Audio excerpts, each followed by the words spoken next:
وإذ قال ربك للملائكة إني جاعل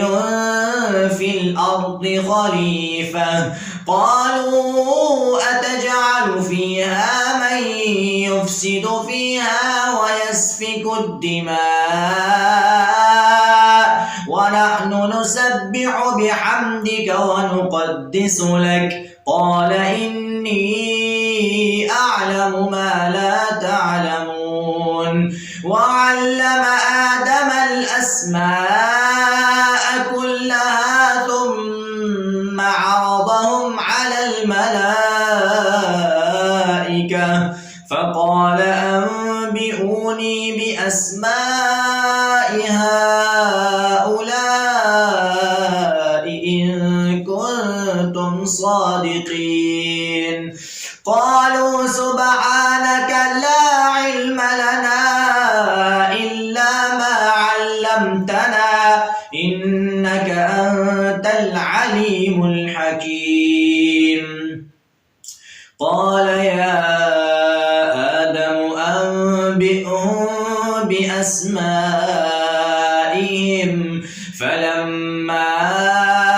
أنبأهم بأسمائهم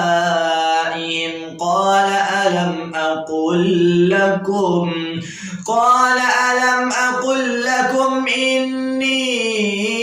أعلم غيب السماوات والأرض وأعلم ما تبدون وما كنتم تكتمون وإذ قلنا للملائكة اسجدوا لآدم فسجدوا إلا إبليس أبى واستكبر وكان من الكافرين وقلنا يا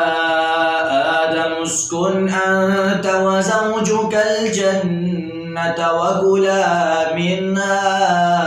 وكلا منها رغدا حيث شئتما ولا تقربا هذه الشجرة فتكونا من الظالمين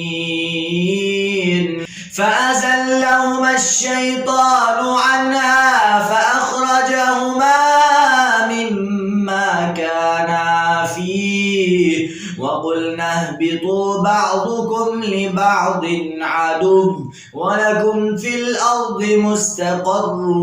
ومتاع إلى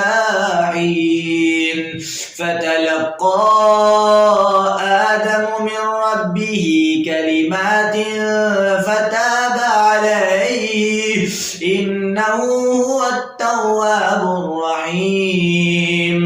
قلنا اهبطوا منها جميعا فإما يأتينكم مني هدى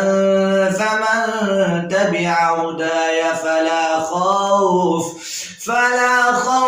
عليهم ولا هم يحزنون